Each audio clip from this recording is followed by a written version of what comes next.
하나님의 말씀 함께 보도록 하겠습니다. 하나님의 말씀은 누가복음 17장, 누가복음 17장입니다. 누가복음 17장, 약 성경의 125페이지에 있습니다. 누가복음 17장 11절에서 19절까지 말씀을 한 구절씩 함께 교독하도록 하겠습니다. 누가복음 17장 11절에서 19절까지의 말씀입니다. 제가 먼저 읽도록 하겠습니다. 예수께서 예루살렘으로 가실 때에 사마리아와 갈릴리 사이로 지나가시다가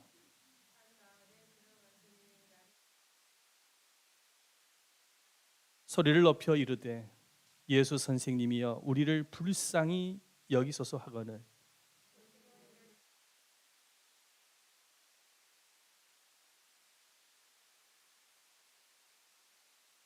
그 중에 한 사람이 자기가 낳은 것을 보고 큰 소리로 하나님께 영광을 돌리며 돌아와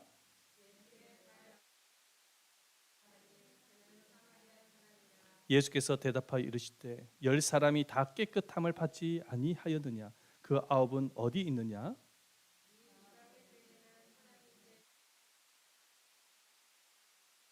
함께 읽겠습니다. 그에게 이르시되 일어나 가라 내 믿음이 너를 구원하였느니라 하시니라. 아멘. 오늘 이 추수감사절을 맞이해서 여러분들 모두에게 감사의 복이 충만하게 임하시기를 축원드립니다. 아멘. 사람들의 소원이 한 가지가 있습니다. 사람들마다 질문을 해보면 소원을 한 가지씩 갖고 있는데 대표적인 소원이 뭐냐면 행복해지고 싶다라는 것입니다. 그래서 예로부터 인간은 나는 행복한가라는 질문을 던지면서 열심히 살아왔습니다. 대표적인 민족이 누구냐니까 난 우리 한국인입니다. 한민족입니다. 일제 식민지와 6.25 사변을 겪으면서 아마 전 세계 가운데서 대한민국처럼 가난한 나라는 없었을 것입니다. 그래서 우리 민족은 개인의 행복과 가정의 행복, 국가의 행복을 위해서 어떻게든지 잘 살아야 한다라는 그런 신념을 갖게 되어졌습니다. 그래서 온 국민이 우리 한번 잘 살아보세 라고 외치면서 얼마나 열심히 일을 했는지 모릅니다. 제가 사진 한 장을 가지고 왔는데 바로 이 사진입니다. 바로 새마을 운동을 하는 그런 옛날의 사진입니다.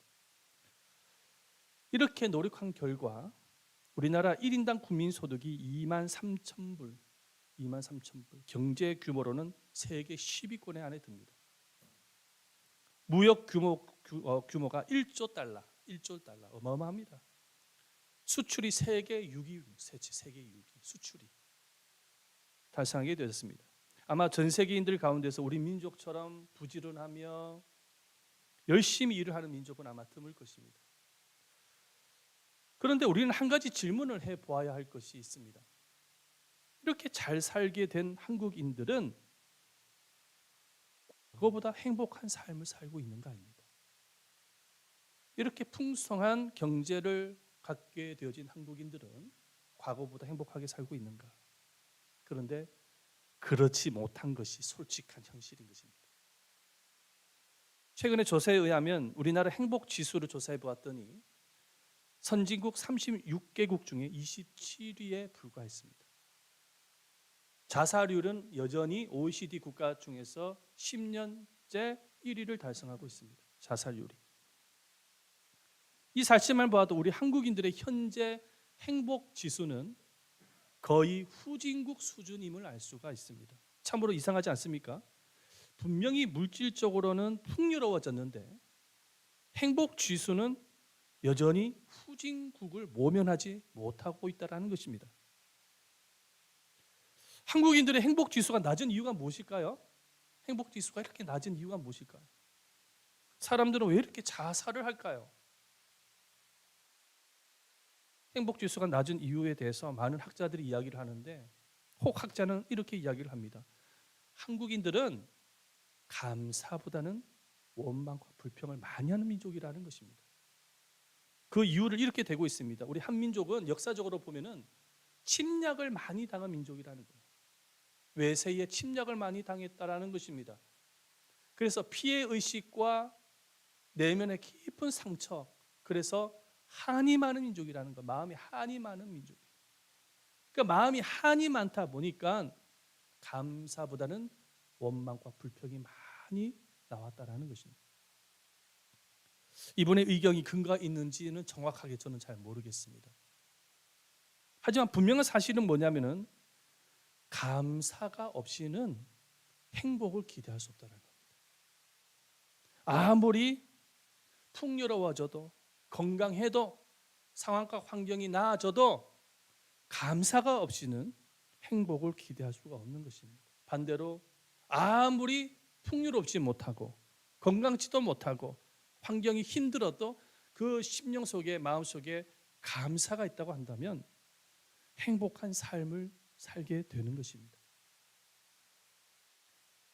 그래서 감사가 있는 곳에는 웃음이 있고 감사가 있는 곳에 기쁨이 있고 평화가 있고 희망이 있고 행복이 있습니다. 이 성경은 행복의 문을 여는 열쇠가 감사라고 말씀을 하고 있습니다. 우리 말씀을 한번 보도록 하겠습니다. 빌립보서 4장 6, 7절 말씀 읽어보겠습니다. 시작. 아무것도 염려하지 말고 다만 모든 일에 기도와 간구로 너희 구할 것을 감사함으로 하나님께 아뢰라. 그리하면 모든 지각에 뛰어난 하나님의 평강이 그리스도 예수 안에서 너희 마음과 생각을 지키시리라. 이 말씀에 보면은 너희 구할 것을 감사함으로, 감사하라는 것입니다. 감사하라. 그러면 하나님의 평강이 그리스도 예수 안에서 마음과 생각을 지켜주신다, 행복을 주신다라는 것이죠. 성경은 분명히 감사가 행복의 문을 여는 열쇠라고 우리에게 말씀하고 있는 것입니다. 탈무드에도 보면은 유대인들의 가장 좋아하는 책 아닙니까? 탈무드. 그 탈무드에 보면은 이런 말이 있습니다. 보여주세요. 세상에서 가장 행복한 사람은 감사하는 사람이다. 그렇게 기록을 하고 있습니다. 따라서 하나님은 주의 백성들이 감사가 회복되어져서 행복한 삶, 축복의 삶을 살기를 원하셨던 것입니다. 그래서 하나님의 백성들에게 지정해서 주셨던 것이 감사절기예요. 감사절기를 지키라는 것입니다. 그 감사절기를 통해서 행복을 회복하기를 원하시는 것이 주님의 마음인 거예요. 그래서 신명기 16장 16절 말씀해 보면 이렇게 기록을 하고 있어요. 한번 보겠습니다. 시작. 너희 가운데 모든 남자는 1년에 3번 곧 무교절과 칠칠절과 초막절에 내 하나님 여호와께서 택하신 곳에서 여호와를 배웠고 빈손으로 여호와를 배우지 말고. 아멘. 무교절, 칠칠절, 초막절은 다 감사절기를 의미합니다. 여기서 말씀하고 있는 칠칠절은 맥주 감사절을 의미하는 것이고 초막절은 추수 감사절기를 의미하는 것입니다. 그래서 우리 기독교회는 1년에 2차례 감사절기를 지키고 있습니다. 맥주 감사절과 추수 감사절기를 지키고 있는 가운데 있는 것입니다.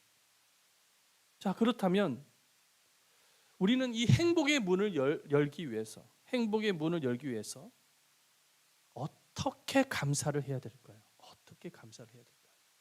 자, 첫 번째입니다. 다 같이 한번 읽어보겠습니다. 시작. 하나님께 크게 감사해야 됩니다. 그냥 감사가 아니에요. 크게 감사해야 돼요.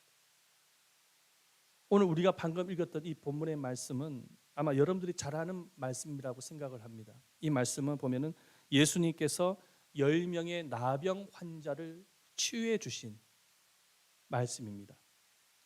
그런데 이 사건을 통해서 우리는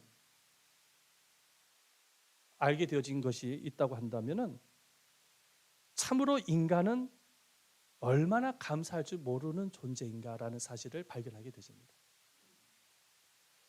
아담과 하와가 하나님의 말씀에 불순종으로 타락한 이후부터 인간은 감사할 줄 모르는 존재가 되고 말았습니다. 감사할 줄 모르는 존재가 되고 말았어요. 그래서 인간은 감사 불감증 환자라고 해도 과언이 아닌 것입니다. 또 오늘 본문에 등장하는 사람들을 봐도 알 수가 있는데요. 한 번은 예수님께서 사마리아와 갈릴리 접경지역 마을에 들어가게 되어집니다. 그런데 10명의 나병 환자가 멀리 서서 예수님을 향해서 소리를 지르면서 도움을 요청합니다. 우리 12절과 13절 말씀을 한번 읽어보겠습니다. 네, 한번 읽어봅니다. 시작. 한 마을에 들어가시니 나병 환자 10명이 예수를 만나 멀리 서서 소리를 높여 이르되 예수 선생님이여 우리를 불쌍히 여기소서 하거늘. 멀리 서서 예수님을 향해서 소리를 질렀다라는 것은 그때 당시 율법에 의하면 나병은 문둥병, 전염성을 띠고 있는 병이기 때문에 마을에 살지 못하게 했습니다. 그래서 마을 저편에 한 2km 정도 떨어진 곳에 격리 수용소처럼 그곳에서 살게 했거든요. 근데 예수님께서 자기 마을에 온다는 소식을 듣고 나병 환자들이 이제 예수님께로 가까이 가지를 못하니까 그 수용소에서 소리를 지른 것입니다. 소리를 지르면서 도움을 요청을 한 거예요. 예수 선생이여 우리를 고쳐 주십시오. 치료해 주십시오. 그러면서 확 소리를 지르면서 예수님께 도움을 요청을 했던 것입니다. 그러자 예수님께서 이렇게 반응을 하십니다. 뭐라고 반응하십니까? 우리 14절 말씀을 한번 읽어보겠습니다. 시작. 보시고 이르시되 가서 제사장들에게 너희 몸을 보이라 하셨더니 그들이 가다가 깨끗함을 받은지라. 아멘. 이게 무슨 말입니까? 레위기 14장 말씀에 보면은 나병이 완치가 되어졌을 때는 제사장에게 자기 몸을 보이게 되어져 있습니다. 그래서 검증을 받아야 돼요. 정말로 나병이 치료가 받았는지. 그래서 정결 의식을 행합니다. 그러면은 정상인처럼 생활을 할 수가 있는 것입니다. 이 말씀은 어떤 말씀이냐면 예수님께서 10명의 나병 환자들에게 내가 고쳐줄 터이니 너는 빨리 가서 제사장들에게 너희 완치된 몸을 보여서 정상인들처럼 살아라라고 말씀하신 것입니다. 그래서 이 10명의 나병 환자들이 예수님의 말씀대로 순종을 합니다. 그래서 자기가 수용되어 있는 곳에서 벗어나서 제사장이 있는 곳으로 가게 되어지는데 가는 중에 자신의 나병이 치료가 되어지는 것을 경험하게 되어집니다. 그들이 정말로 치료를 받게 되었을 때 얼마나 기쁨이 가득했겠습니까? 근데 그 10명의 나병 환자들 중에서 예수님께 와서 감사 영광을 돌린 사람은 사마리아인 딱 한 사람밖에 없었습니다. 우리 말씀을 한번 보십시다. 15절과 16절 말씀인데 다 같이 한번 읽어보겠습니다. 시작. 그 중에 한 사람이 자기가 나은 것을 보고 큰 소리로 하나님께 영광을 돌리며 돌아와 예수의 발 아래 엎드려 감사하니 그는 사마리아 사람이라. 아멘. 10사람이 치료를 받았거든요. 그런데 예수님께 감사를 했던 사람은 몇 명입니까? 한 사람밖에 없는 것입니다. 10명의 나병 환자 중에 예수님께 감사 영광을 돌린 사람이 사마리아인 단 한 사람밖에 없음을 예수님이 보시고 얼마나 탄식하시면서 안타까워하시는지 모릅니다. 그래서 예수님이 뭐라고 표현하시냐니까 이렇게 말씀하십니다. 17절 말씀을 함께 읽어보도록 하겠습니다. 시작. 예수께서 대답하여 이르시되 10사람이 다 깨끗함을 받지 아니하였느냐? 그 9은 어디 있느냐?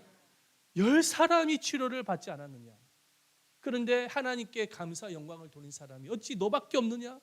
그 9사람은 어디에 있느냐? 이 말씀은 뭐냐면 예수님께서 굉장히 섭섭해하시고 탄식하시는 거예요. 그 9사람은 왜 예수님께 감사하지 않았을까요? 감사하지 않았을까요? 그 이유가 무엇일까요? 하나님께로도 받은 은혜를 잊어버렸거나 당연지사로 여긴 것입니다. 여러분, 우리가 이 9명의 나병 환자처럼 우리는 정말로 하나님의 은혜 가운데 살고 있는 것입니다. 공기를 주신 분도 하나님이시고 빛을 주신 분도 하나님이시고 일용한 양식을 주신 분도 하나님이시고 아까 조금 전에 우리 권사님이 기도하셨지만 두 다리로 걸어 다닐 수 있는 것도 하나님의 은혜입니다. 아름다운 자연을 주신 것도 하나님이에요. 심지어는 예수 그리스도 독생자까지 내어주셔서 우리의 영혼을 구원해 주신 분도 하나님의 은혜입니다. 하나님의 은혜를 숫자로 헤아리라고 한다면 할 수가 없을 것입니다. 근데 너무나 많은 하나님의 은혜를 누리고 있다 보니까는 하나님의 은혜를 잊어버리거나 당연지사로 여기는 이들이 참으로 많습니다. 이 9명의 나병 환자처럼 말이죠. 며칠 전에 지하철을 제가 탔습니다. 그런데 이 전철을 타고 각 역마다 설 때마다 빼놓지 않고 나오는 멘트가 있더라고요. 한 예로 말씀을 드리면 덕정역에 도착을 하면은 덕정역 앞으로 덕정역입니다 하면서 문 출구가 오른쪽입니다라고 얘기를 해놓고는 꼭 마지막에는 감사합니다. 감사합니다라는 멘트를 항상 빼놓지 않고 나오죠. 제가 한 백화점에 가서 엘리베이터를 탔더니 그 엘리베이터도 빠지지 않고 나오는 멘트가 있더라고요. 8층 문이 열립니다. 감사합니다. 맨 마지막에는 감사합니다라는 말이 나오더라고요. 식당에서 밥을 먹고 난 이후에 계산대에서 계산을 하고 나올 때는 항상 주인과 종업원이 감사합니다, 감사합니다라고 인사를 합니다.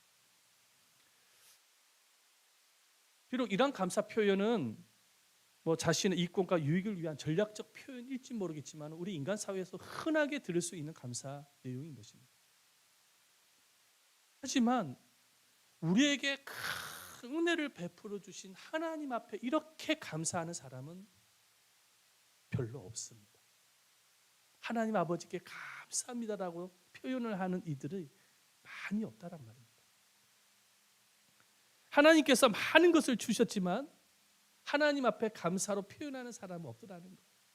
이 9명의 문둥병들처럼 감사하지 않는 이들을 바라보면서 주님이 얼마나 섭섭해하실까. 오늘은 추수감사절기입니다. 우리는 모두가 다 하나님 앞에 감사하기 위해서 주님 앞에 나와 있습니다. 자, 그런데 주님 앞에 나오지 않는 이들이 얼마나 많습니까? 여전히 이 시간에도 감사하지 아니하고 자신의 영광만을 위해서 쫓아가는 이들이 얼마나 많냔 말이에요. 그들을 바라볼 때면 하나님이 가슴이 미어 터지는 거예요. 탄식하는 것입니다. 매우 섭섭해하실 것입니다. 그러면 우리는 이 사마리아인처럼 몸과 마음과 물질로 다하여서 하나님 앞에 크게 감사할 수 있는 여러분들 되시기를 예수님의 이름으로 축원드립니다. 그럴 때에 하나님이 약속하신 것이 있는데 행복의 문이 열리는 것입니다. 축복의 문이 열리게 되어지는 것입니다. 자, 두 번째, 행복의 문을 열기 위해서 두 번째입니다. 다 같이 한번 읽어보겠습니다. 시작. 범사에 감사할 수 있어야 됩니다. 범사에 감사. 이 범사라는 것은 날마다 감사할 수 있어야 된다. 날마다. 하나님의 은혜에 감사할 줄 아는 사람은 범사에도 감사하게 됩니다. 네, 수직적으로 하나님께 감사하는 사람은 수평적으로 범사에도 감사할 줄 아는 이가 되어지는 거예요. 순서가 있단 말이죠. 하나님 앞에 감사할 줄 모르면은 수평적으로도 감사를 몰라요. 그러나 하나님 은혜에 감사할 줄 아는 사람은 범사에도 감사할 줄 압니다. 어떠한 형편과 상황 속에서도 감사가 나오는 거예요. 그래서 하박국 선지자를 보면은 바벨론 침략으로 인해서 농과 밭, 모든 곡식, 열매들, 가축까지 다 빼앗기고 나라가 망할 대로 망한 그런 상황 가운데서도 하박국 선지자는 하나님 앞에 감사하고 찬양합니다. 우리 말씀 한번 볼까요? 하박국 3장 17절 말씀입니다. 한번 읽어보겠습니다. 시작. 비록 무화과 나무가 무성하지 못하며 포도나무에 열매가 없으며 감람나무에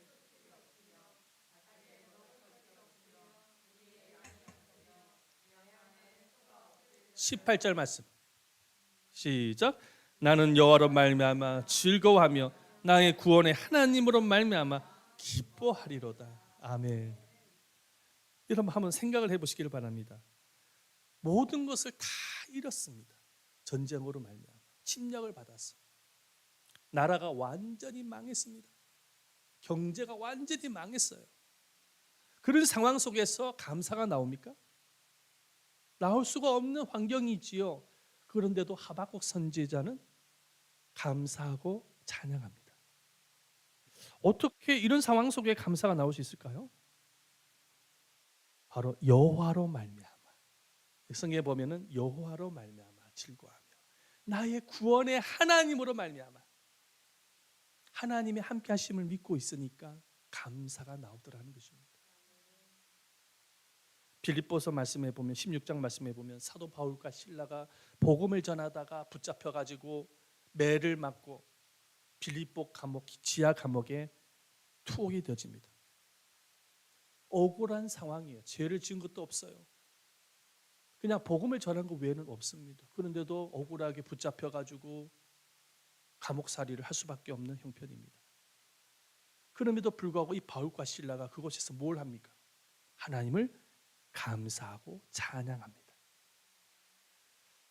그랬을 때 하나님께서 옥문을 열어주셔서 나오게 하시죠. 할렐루야. 그 감옥 속에서 찬양이 나올 수 있냐고요. 그 캄캄한 억울한 상황 속에서 감사가 어떻게 나올 수 있겠습니까? 그러나 그들이 어떻게 그 상황 속에서도 감사가 나올 수 있었냔 말이죠. 그 어두운 캄캄한 감옥 속에서도 주님이 함께 하심을 믿었던 것입니다. 그래서 하나님이 기뻐하는 믿음이라는 어떤 믿음이냐면 범사에 감사하는 믿음인 것입니다. 하나님이 그래서 뭐라고 말씀하냐면 범사에 감사가 하나님의 뜻이라고까지 말씀하셨습니다. 우리 말씀 한번 보십시다. 데살로니가전서 5장 18절 말씀이죠. 읽어봅니다. 시작. 범사에 감사하라. 이것이 그리스도 예수 안에서 너희를 향하신 하나님의 뜻이니라. 누구의 뜻이라고요? 하나님의 뜻이라는 거. 범사에 감사. 우리가 살다 보면 힘든 일, 어려운 일, 괴로운 일, 답답한 일, 슬픈 일 만나지요. 그 환경 속에서도 감사하는 것이 누구의 뜻이라고요? 하나님의 뜻이라고 말씀하고 있습니다. 그게 믿음이라는 거예요. 어느 부부 이야기인데요. 이제 남편이 중년이 넘어서 코를 너무 고는 거예요. 잠을 잘 때마다. 그 코골이 때문에 옆에 자고 있는 부인이 잠을 잘 수가 없어요. 그러다 보니 새벽에 중간에 깨가지고 너무 짜증이 나기 시작하는 거예요. 잠을 자야 되는데 남편 코 고는 소리 때문에 빨리 자고 아침에 일어나서 출근해야 되는데 말이죠. 출근도 못하고 너무도 기가 막히는 속이 상한 거. 불평을 많이 합니다. 그런데 어느 날 새벽에 눈을 딱 떴는데 부인이 남편이 코를 골지 않는 거예요. 코를 골지 않으니까는 마음이 불안하기 시작하는 거예요. 혹시 숨이 넘어간 거 아닌가? 매일같이 코를 골었던 남편이 코를 골지 않으니까는 숨이 넘어간 것은 아닌가? 불안하기 시작하더라고요. 그래가지고 남편의 코 속에다가 귀를 댑니다. 혹시 숨을 쉬고 있는지. 근데 숨을 쉬고 있는 것 같기도 한데 숨소리가 약간 조금 이상해요. 약한 것 같아. 숨이 넘어가는 것 같은 느낌이 들어. 그래 마음이 더 불길하기 시작하는 거야. 그러더니 한 몇 분 지나더니 또다시 코를 고기 시작하는 것입니다. 코를 막 신나게 굴기 시작하는데 그 코 고는 소리가 얼마나 반가운지, 얼마나 반가운 소리인지 하나님 앞에 너무 감사했다라는 것입니다. 본인은 숨이 넘어간 줄 알았는데 코 고는 소리를 들으면서 하나님이 생명만큼은 살려주셨구나, 그런 생각이 들어가지고 얼마나 하나님 앞에 감사 기도를 드렸는지. 그때부터는 불평이 사라졌다는 것입니다. 코 고는 소리가 그렇게 방밖에 들리지 못해요. 할렐루야. 사랑하는 여러분, 우리도 짜증날 때가 있고 답답할 때가 있고 불평할 수밖에 없는 환경이 만날 때가 많이 있지만 그럼에도 불구하고 모든 매사의 모든 상황에 합력하여 선을 이루시는 하나님을 바라볼 때면 감사할 수 있는 것입니다. 감사할 수 있는 거예요. 남편이 코를 좀 곤다고 했어도 여러분들 불평하지 마시기를 축원드립니다. 코 고는 것이 살아있는 겁니다. 코를 안 고면은 걱정해야 됩니다. 숨이 넘어갈 수 있는 거예요. 자, 이렇게 하나님께 감사하고 범사에 감사를 하는 자녀에게 하나님은 두 가지를 약속하셨어요. 하나는 축복의 문이 열려요. 하나님께 감사하고 범사에 감사하는 이에게는 축복의 문이 열립니다. 또 하나는 뭐냐면 행복의 문이 열리게 되는 것입니다. 자, 이 사마리아인이 자신의 질병을 치료해 주신 예수님께 와서 감사 영광을 돌렸을 때에 어떤 일이 일어납니까? 어떤 문이 열립니까? 구원이라는 축복의 문, 행복의 문이 열리게 되어지는 것을 보게 되십니다. 예수님께서 이 감사했던 사마리아인에게 이렇게 선언을 하십니다. 우리 말씀을 읽어보십시다. 19절 말씀이죠. 한번 읽어보겠습니다. 시작. 그에게 이르시되 일어나 가라, 내 믿음이 너를 구원하였느니라 하시니라. 너의 믿음이 너를 구원했다, 이렇게 말씀하십니다. 사마리아인은 단순히 육체의 질병만 치유받은 것이 아니라 영혼의 구원도 받은 것입니다. 지옥 백성이 구원을 받는 것보다 더 큰 축복과 행복이 어디 있습니까? 아마도 이 사마리아인은 평생 구원에 대한 감격과 기쁨으로 행복한 인생을 살았을 것입니다. 예수님께 와서 감사의 영광을 돌렸더니 구원의 축복을 받았어요. 구원의 행복을 받았어요.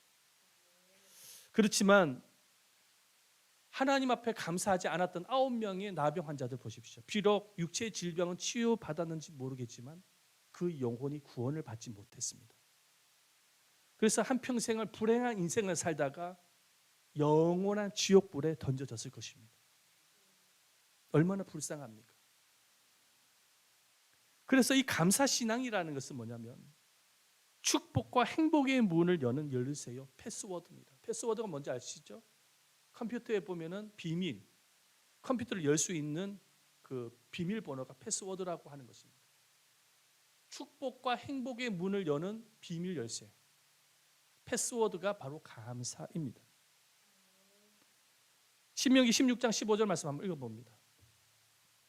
시작. 내 하나님 여호와께서 택하신 곳에서 너는 이래 동안 내 하나님 여호와 앞에서 절기를 지키고 내 하나님 여호와께서 내 모든 소출과 내 손으로 행한 모든 일에 복 주실 것이니 너는 온전히 즐거워할지니라. 아멘. 자, 하나님 앞에 감사했을 때 내 손으로 행한 모든 일에 뭘 하시겠다고요?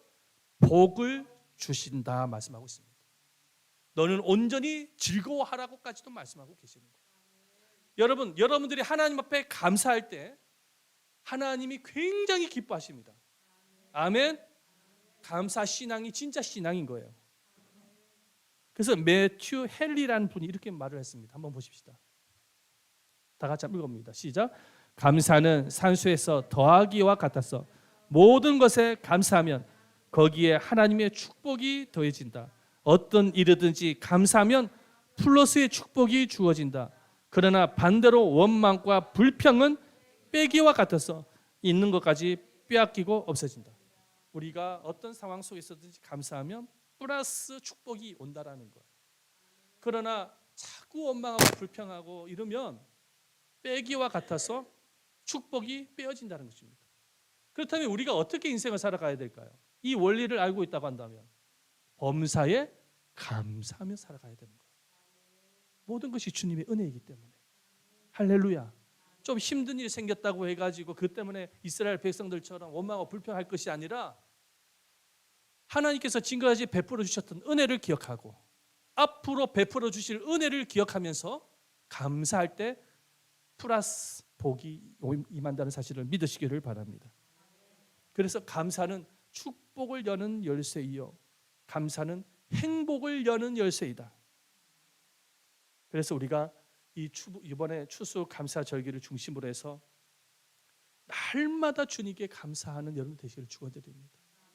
하나님 앞에 감사하십시오. 그리고 범사에 감사할 때 여러분의 감사가 행복을 무는 여는 열쇠가 될 것입니다. 할렐루야. 우리 한번 이 시간에 기도하겠습니다. 기도를 드릴 때 살아계신 아버지 하나님, 감사가 축복의 문을 여는 열쇠이고 행복을 무는 열쇠임을 깨달았습니다. 상황이 어떤 환경이었다 하도 어떤 처지였든 이게 중요한 게 아니에요. 모든 것이 은혜입니다. 하나님의 은혜를 기억하면서 먼저 하나님 앞에 크게 감사하고 범사의 감사가 회복이 되어지는 우리가 되어질 수 있도록 이 말씀을 생각을 하면서 우리 자신을 위해서 간절한 마음으로 기도하고 우리 가정이 또 감사하는 가정이 되어질 수 있도록 다 같이 주여 삼창하며 통성으로 기도하겠습니다. 주여 주여 주여. 살아계시고 자비로우신 아버지 하나님 앞에 감사와 찬송을 주님께 드립니다. 오늘 주님께서 주신 말씀과 같이 아버지 하나님, 행복의 문을 여는 열쇠, 축복의 문을 여는 열쇠가 감사임을 깨달았습니다. 우리는 죄성이 있어서 불평하기 쉬운 존재입니다. 하나님께서 베풀어 주신 은혜가 있음에도 그 은혜를 잊어버리고 당연지사로 여기면서 불평하고 원망한 적이 얼마나 많이 있는지 모릅니다. 아버지 하나님이요, 불평과 원망이 아니라 감사를 먼저 회복할 수 있는 우리가 되어지게 하여 주셨습니다. 먼저 하나님 앞에 크게 감사하고 범사에 감사할 수 있는 감사 믿음, 감사 신앙을 가질 수 있게 하여 주셨습니다. 우리의 인생의 진정한 행복의 문을 열 수 있는 우리가 되어지게 하여 주시옵소서. 진정한 행복은 감사에 있음을 깨달았습니다. 거룩하신 하나님, 내가 먼저 하나님 앞에 감사가 회복이 되어지게 하여 주시옵시고 우리 가정이 감사가 회복이 되어질 수 있도록 도와주셔서 어떠한 형편과 상황 속에 있든지 아버지 하나님 앞에 감사와 영광을 돌릴 수 있는 우리가 되어지고 감사를 고백할 수 있는 우리가 되어질 수 있도록 주님께서 도우시고 은혜를 베풀어 주시옵소서. 감사 신앙과 믿음이 회복이 되어질 수